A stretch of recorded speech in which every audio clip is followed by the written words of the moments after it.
From gun control to the email dispute that won't go away to a fresh leadership fight on Capitol Hill, congressional politics and presidential politics overlap this week. So we turn to Amy Walter of the Cook Political Report and Tamara Keith of NPR reporting tonight from New Hampshire for our weekly Monday night look at what's happening behind the scenes.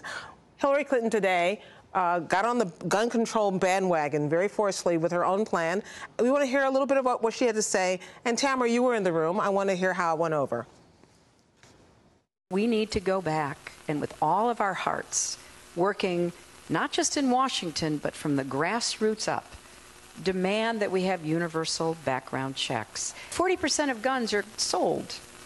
Gun shows, online sales. We need to close that loophole so that when we have a universal background check, it will cover everybody. We have got to keep guns out of the hands of people who should not have them, domestic abusers, people with serious mental health problems. Now, of course, this is as a result of what happened in Oregon last week, the mass shooting at the community college, and the president's very strong words about gun control and about how we have to do more than just talk about it. Tamara, is that what she was doing as well?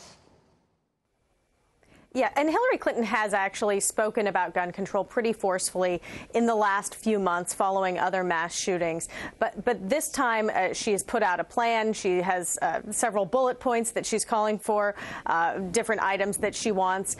In the room, this was very different from many other Clinton town halls that I've been to. It was more emotional. The crowd was almost more into it, you could say, than many of her other town halls. Many standing ovations, people really enthusiastic about what she's saying and what she's proposing.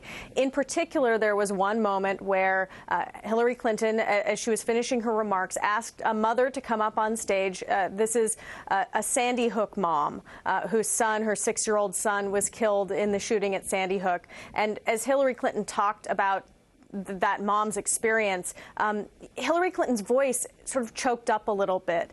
And it was a very emotional moment in the room. It's interesting because, as you know, Amy, we've had this conversation many times. And in fact, the last time the president came out, he was accused of sounding as if he had just given up on being able to do anything. And we heard some of that from Jeb Bush as well. Is there anything different in this gun control argument this time? So I don't think very much has changed at all. And in fact, I think this has become something that we see the two parties just going back into their predictable lanes. Democrats talking about more gun control, Republicans talking about how they have to defend the rights of gun owners. And this is coming at a time also of a very competitive primary fight, very specifically on the Republican side, but on the Democratic side as well, where both sides trying to speak to their base. The Democratic base, this is an issue that's very important to them, the idea of gun control.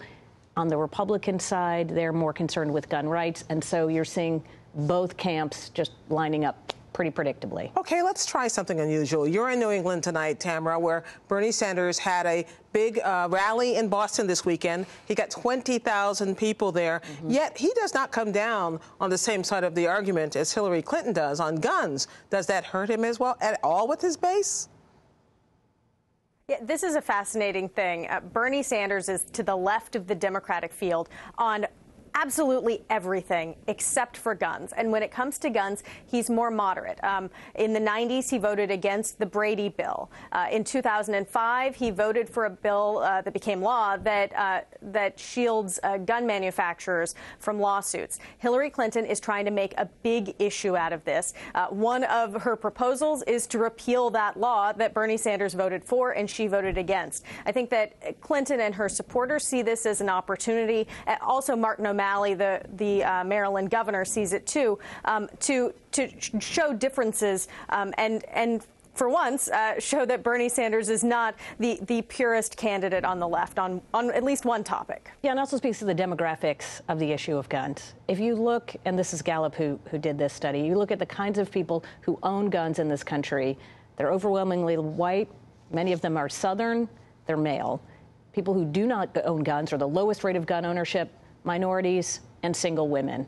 If you want to understand the politics of the gun debate, who speaks to overwhelmingly white Southerners, Republicans, And for Bernie Sanders, he lives in an overwhelmingly white state, older state of Vermont. This is an issue that plays very differently in Vermont than it does in Brooklyn. Which we can expect Hillary Clinton to try to exploit.